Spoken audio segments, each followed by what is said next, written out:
Comment acheter des fruits de mer, des aliments fins de qualité, moitié moins cher ou presque?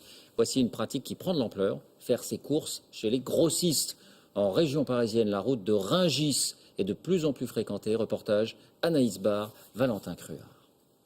Rungis, aux portes de Paris, est le plus grand marché de produits frais du monde. Un marché nocturne de plus de 200 hectares, strictement réservé aux professionnels.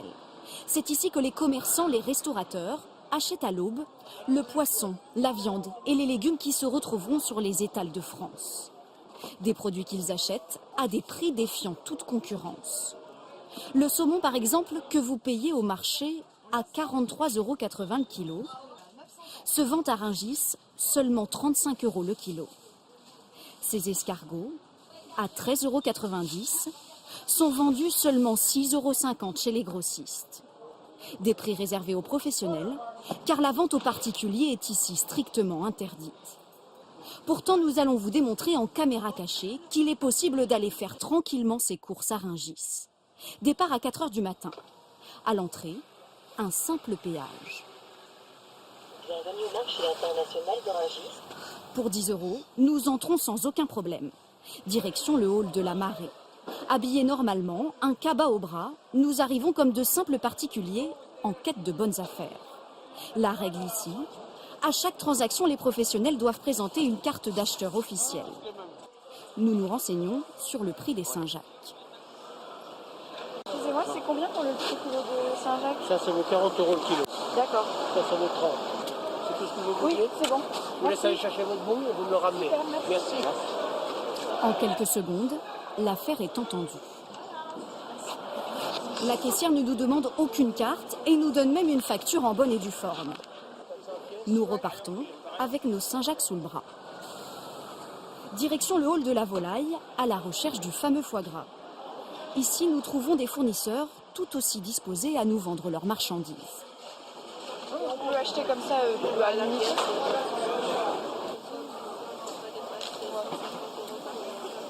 150 € par personne, une limite que cette vendeuse vient d'inventer. La vente aux particuliers est interdite. Nous repartons quand même avec 2 foie gras. Certains vendeurs tentent même de nous pousser à l'achat avec un zèle particulier. Foie gras entier, vous en avez au poivre, nature et à la figue. Et ça coûte 11,40 €. Quand on est particulier, on a le droit de...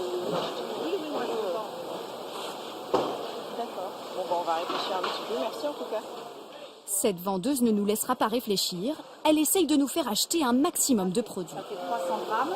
C'est un foie gras de canard mi-cuit en forme de lobe. C'est avantageux en tout cas pour les fêtes de venir ici. Enfin, moi je suis étonné par les prix.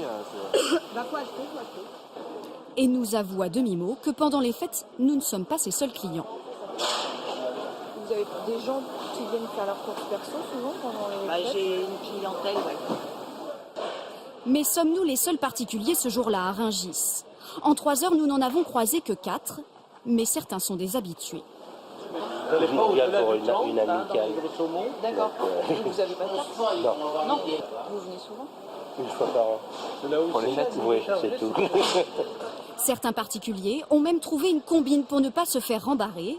Ils ont réussi à obtenir une carte grâce à leur entreprise. Vous avez un particulier? Oui. Parce qu'on cherchait des gens qui n'ont pas de boulot, donc ça va. Et vous avez une carte? Oui. Parce que vous avez quelqu'un de votre famille? Non, parce qu'en fait, au Toulouse, il y a une association. On a une association de l'eau et ils ont fait la demande pour avoir une carte. D'accord. Via l'association. Franchement, ouais, au moins pour les courses de Noël, c'est vachement avantageux quand même. Mais comment les grossistes font-ils pour déclarer ces ventes aux particuliers formellement interdites? Ces ventes figurent-elles comme les autres dans la comptabilité habituelle de ces fournisseurs? Impossible à vérifier. Nous avons seulement pu constater des anomalies sur 2 des 3 factures qui nous ont été remises lors de nos achats. Un achat réglé en espèces se transforme en paiement par chèque. Une vendeuse qui nous oriente vers une caisse spéciale particulier. Vous avez un billet de 5 s'il vous plaît. Nous avons interrogé le directeur de Rungis sur cette question. Il apparaît un peu mal à l'aise. Est-ce que ces montants-là sont déclarés par le vendeur? Ah ben ces montants sont ou pas déclarés par le vendeur. Je vous dis, encore une fois, ce qui m'intéresse moi, c'est une fois qu'on a effectivement ce type de truc, c'est de sanctionner pour pouvoir effectivement remonter la filière et si besoin prévenir les services fiscaux qui existent effectivement sur cette société des ventes illégales. Point. C'est ce qui est de ma responsabilité. Il assure que ces fraudes restent marginales. La vente aux particuliers est sanctionnée par le marché de Rungis de contraventions allant de 65 à 450 €.